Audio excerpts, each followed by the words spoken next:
Halo Sobat Cerdas Berbahasa Indonesia.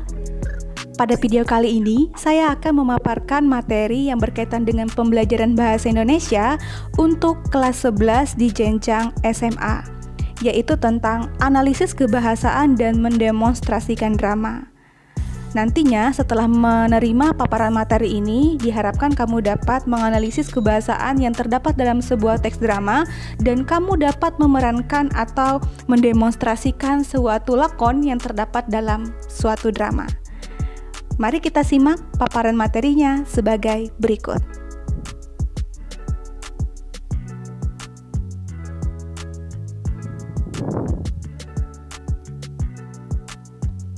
Untuk menganalisis sebuah kebahasaan dalam teks drama, kamu perlu mengetahui terlebih dulu karakteristik kebahasaan dalam drama. Karakteristik kebahasaan dalam drama itu yaitu adanya dialog. Ini salah satu contoh dialog yang saya sajikan. Kita akan ulas atau kita akan analisis dialog ini. Dialog ini terdiri atas Haji Simin itu sebagai posisinya tokoh. Kemudian ada tanda baca yaitu tanda titik 2 di sana. Ada petunjuk laku yang ditulis dalam tanda kurung sambil terbatuk-batuk. Kemudian dialognya atau ucapan yang disampaikan oleh tokoh Haji Simin yaitu mau di mana. Dalam drama, dialog merupakan bagian yang sangat penting. Dialog bagian bentuk sastra yang disampaikan atau diucapkan para pelaku, termasuk juga naratornya. Melalui dialog, penonton dapat mengetahui isi cerita, karakter tokoh, permasalahan yang dihadapi, cara berpikir dan cara mengatasi permasalahan yang sedang dihadapi. Singkatnya, dialog memberi gambaran tentang perilaku atau tindak tanduk sang tokoh. Ada beberapa syarat dalam penulisan sebuah dialog di naskah drama. Baiklah, ada syarat dan ketentuan dalam membangun atau membentuk suatu dialog ataupun menuliskan suatu dialog dalam naskah drama. Yang pertama, dialog dalam naskah drama tidak menggunakan tanda petik. Semua kalimat yang ditulis dalam naskah drama tidak menggunakan tanda petik karena bukan kalimat langsung. Berbeda halnya dengan dialog yang terdapat pada naskah cerpen ataupun novel yang selalu diapit dengan tanda petik karena kalimat itu digolongkan sebagai kalimat langsung. Pada naskah drama, itu hanya menggunakan tanda titik 2 yang memisahkan antara nama tokoh dengan kalimat dialog atau petunjuk laku yang dituliskan di samping kanan nama tokoh tersebut. Itu yang pertama. Yang kedua, petunjuk laku. Nah, di dalam naskah drama itu dilengkapi dengan pernyataan petunjuk laku yang ditulis di antara tanda kurung. Pernyataan tersebut berisi petunjuk yang harus dilakukan oleh tokoh ketika mengucapkan dialog dan menanggapi lawan mainnya, seperti contoh yang ada di sini. Lalu kita melihat lagi bagian yang kedua, analisis kebahasaan dalam teks drama adalah kita lihat dari segi ciri-cirinya. Ya, ciri-ciri kebahasaan dalam teks drama itu ada 4. Yang pertama ada kosakata percakapan, kemudian kedua ada konjungsi kronologis atau urutan waktu, yang ketiga kata sifat, dan yang keempat kata kerja. Beberapa kata penanda untuk konjungsi kronologis atau urutan waktu maupun kosakata percakapan ataupun kata sifat dan kata kerja itu ditandai oleh beberapa penggunaan kata. Ya, kita mulai yang pertama. Di sini ada saya paparkan juga atau saya berikan contoh bentuk dialognya.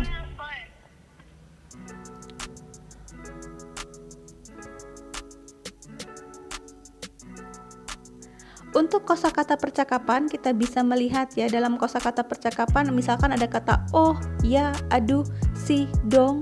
Itu merupakan kosakata pernyataan yang disampaikan dalam sebuah dialog. Dengan kata lain, yang merupakan bagian kosakata percakapan itu apabila salah satunya di dalamnya ada mencantumkan kata seruan atau interjeksi. Ya, mungkin ada banyak ya, kita temukan kata-kata yang tidak baku dan juga tidak lepas dari kata-kata yang berupa kalimat seru, suruhan, pertanyaan atau pernyataan. Namun dalam penulisan sebuah naskah drama, unsur dari segi kebakuan dalam penulisannya itu tidak menjadi patokan ya, karena yang ingin ditunjukkan adalah kualitas atau nilai estetika tersendiri dari kosakata percakapan yang disampaikan oleh tokoh. Di contoh ini pada dialog Kardi dan Anton itu ada kata lo, dan ayo, loh, sabar-sabar. Nah, itu penggunaan kata loh merupakan salah satu contoh kosakata percakapan. Yang kedua, ada penggunaan konjungsi kronologis atau urutan waktu. Kata yang menandainya untuk konjungsi atau urutan waktu itu ada kata kemudian, akhirnya, lalu. Nah, pada contoh ini, salah satu kalimat pada dialog Anton, kata sehingga yang menggunakan tulisan berwarna hijau tua di situ ya, itu kata sehingga itu merupakan bagian dari kronologis atau konjungsi kronologis atau urutan waktu. Lalu berikutnya kata sifat yang merupakan bagian ciri kebahasaan dalam teks drama. Kata sifat itu digunakan untuk menggambarkan tokoh, tempat ataupun suasana. Jadi gambaran sifat-sifat tokoh dari tempat, sifat tokoh berdasarkan tempatnya atau suasananya. Di sini ada penggambaran sifat tokoh, itu bisa kita lihat juga dalam dialog Anton yang menggunakan tulisan berwarna hijau muda. Ya, kau berlagak pahlawan, itu menyatakan sikap yang diucapkan oleh tokoh Anton terhadap Kardi. Kemudian contoh yang berikutnya untuk kata kerja. Kata kerja di sini berisikan sesuatu yang dipikirkan atau dirasakan oleh tokoh. Kata kerja di sini berupa perilaku atau gambaran pikiran serta perasaannya. Jadi dia bersifat kata kerja mental, itu yang menunjukkan pikiran atau perasaan yang dilakukan atau dipertunjukkan oleh tokoh. Misalkan saja pada kata petunjuk laku yang dilakonkan oleh Anton, menatapnya dalam-dalam. Itu merupakan kata kerja mental yang sifatnya menunjukkan gambaran pikiran atau perasaan yang dilakukan oleh tokoh. Itulah ciri-ciri kebahasaan dalam teks drama.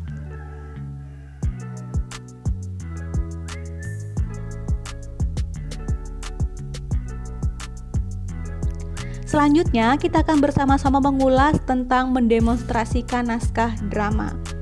Ada beberapa hal yang perlu diperhatikan sebelum mendemonstrasikan naskah drama. Yang pertama adalah persiapan pementasan. Untuk persiapan pementasan ini, seorang aktor drama tentu tidak cukup hanya berpura-pura melakonkan suatu peran.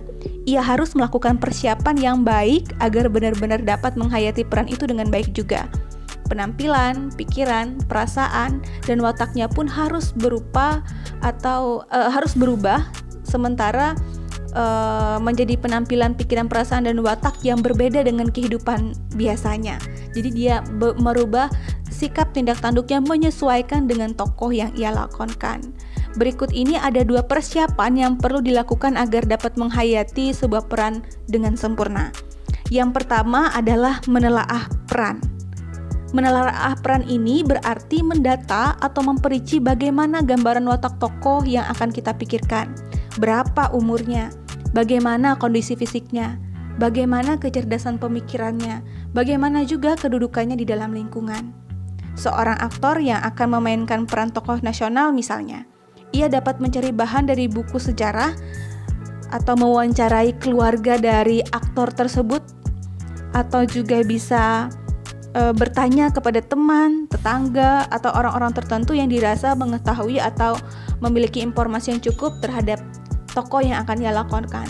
Perincian gambaran tersebut lalu dicantumkan dalam sebuah tindakan atau aksi yang dicamkan dalam bentuk khayal atau bentuk pengimajian ya dari siapapun yang akan melakonkan tokoh tersebut. Nah, dan seterusnya ia menghayati dengan memerankan tokoh tersebut di atas panggung. Yang kedua itu memahami isi naskah. Setelah menelaah peran, seseorang yang akan memerankan suatu lakon itu harus membaca dan memahami naskah drama. Kuasailah setiap isi dialog, kalimat dialognya, lawan dialognya, kapan ia mengucapkannya, dan dengan ekspresi bagaimana ia mengucapkan dialog tersebut.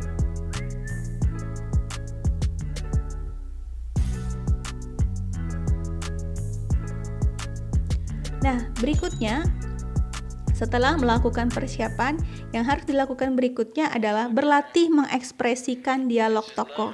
Ada beberapa macam latihan yang harus dilakukan agar aktor dapat mengekspresikan dialog. Yang pertama, yaitu berlatih mengucapkan melalui deklamasi. Deklamasi dimaksudkan untuk berlatih mengekspresikan perasaan melalui suara atau berlatih vokal dengan cara membaca puisi. Pengucapan nada atau kalimat akan berbeda, tinggi rendahnya, panjang pendeknya, cepat lambatnya, dan timingnya karena dipengaruhi oleh perasaan dan pikiran tokoh. Dalam berdeklamasi, pengucapan harus sesuai dengan isi pikiran dan isi perasaan pada puisi itu. Jangan dilagu-lagukan atau berlebihan. Selain pengucapan, gerakan juga harus dilakukan dengan tepat, wajar, dan sesuai dengan timingnya.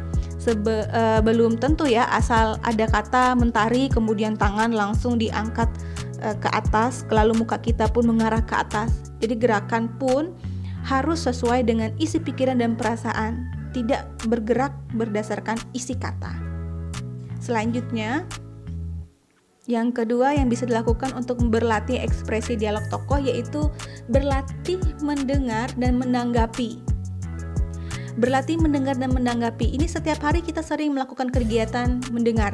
Akan tetapi mendengar dengan wajar memerlukan perhatian dan pemahaman karena mendengar yang dilakukan di atas pentas itu berbeda dengan mendengar dalam kehidupan sehari-hari. Apa dan siapa yang harus kita tanggapi saat berada di pentas atau saat memerankan suatu lakon? Yang pertama itu adalah menanggapi lawan main. Dalam pementasan drama amatir, pemain yang selesai mengucapkan dialognya terkadang terlihat pasif atau malah berhenti bermain. Padahal yang lain sedang menjalankan gilirannya untuk mengucapkan dialog.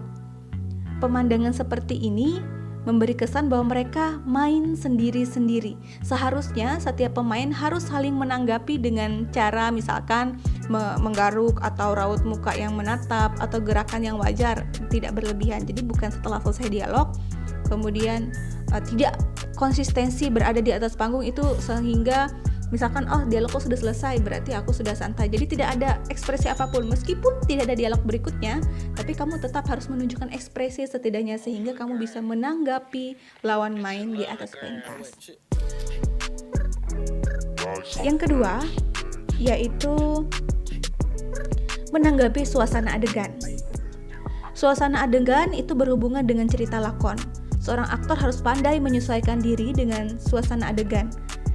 Seperti adegan sedih, adegan gembira, lucu, tegang, dan sebagainya. Jangan sampai di dalam suasana sedih ia justru mengeluarkan dialog yang lucu, atau dalam adegan suasana tegang ia justru tidak ikut merasakan tegang. Jadi kan lucu, misalkan dialognya di situ sedih, kamu tertawa mengucapkannya, berarti sudah tidak sesuai dengan suasana. Ya. Yang ketiga itu menanggapi suasana latar. Menanggapi suasana latar ini diartikan menyesuaikan diri dengan keadaan ketika adegan itu berlangsung. Jika adegan itu terjadi ketika hujan lebat di tengah hutan, ini misalnya ya, selain dekorasi yang sudah dibuat, misalkan di tengah hutan yang lebat, misalkan ada settingnya, ada pohon-pohon besar, seorang aktor pun harus ikut menghidupkan suasana tersebut. Misalkan dengan mengucapkan kata, wah hujannya begitu deras dan di sini dingin sekali, sambil menggigilkan badannya. Itu menunjukkan suhu udara yang dingin di hutan tersebut dalam keadaan atau kondisi yang sedang hujan. Selanjutnya ia harus menanggapi pohon-pohon besar yang ada di sekitarnya, misalkan dengan melakukan tatapan yang sewajarnya atau ucapan sewajarnya. Oke, itu yang tahap kedua untuk mendemonstrasikan drama. Tahap berikutnya untuk mendemonstrasikan drama yaitu berlatih gerak dan juga yang terakhir adalah berlatih dialog. Untuk berlatih gerak ada tindakan fisik dan juga olah tubuh. Gerak yang dimaksud adalah gerak yang sesuai dengan tuntutan naskah dan peran tokoh di atas panggung. Tidak jarang seorang tokoh pemula itu canggung untuk bergerak atau sebaliknya, melakukan gerakan-gerakan yang berlebihan. Yang diperlukan hanya bergerak secara wajar dan dilakukan secara rileks. Aktor tidak rileks itu berarti tidak menguasai diri. Ia akan tegang dan bergerak tidak wajar. Setiap gerakan tubuh dilakukan oleh tokoh harus sesuai dengan dialognya sehingga gerakan tersebut mendukung isi pembicaraan. Nah, jadi sebuah gerakan yang beralasan, gerakan yang salah itu akan merusak suasana. Karena dalam drama, kesalahan tidak dapat diulang seperti sinetron, tidak ada istilah cut di dalam drama. Suatu lakon atau suatu peran dimainkan secara langsung di atas pentas atau panggung. Oleh karena itu, diperlukan latihan-latihan bergerak dengan benar melalui tindakan fisik atau olah tubuh. Dan yang terakhir yaitu berlatih dialog. Berlatih dialog dapat dilakukan dengan cara berdialog sendiri sambil membaca naskah dan berusaha untuk menghafalkannya. Setelah itu, berdialog dengan lawan main sambil membaca naskah. Selanjutnya, berdialog dengan lawan main tanpa naskah. Setelah lancar, praktikkan dialog dengan lawan disertai ekspresi, mimik, dan gerak tubuh. Lakukan secara berulang-ulang sehingga tidak ada kesalahan ketika akan memerankan suatu lakon dalam sebuah pementasan drama. Nah, demikianlah paparan materi yang bisa saya sampaikan yang berkaitan dengan mendemonstrasikan dan juga menganalisis kebahasaan dalam sebuah teks drama. Semoga materi ini bermanfaat. Jangan lupa untuk mengklik like dan subscribe untuk memberi semangat kepada saya, sehingga berikutnya saya akan lebih semangat lagi dalam membuat video-video pembelajaran tentang bahasa Indonesia. Sekian paparan dari saya, terima kasih, sampai jumpa di lain kesempatan, dan tetap semangat menjalani hari-harimu. Sampai jumpa.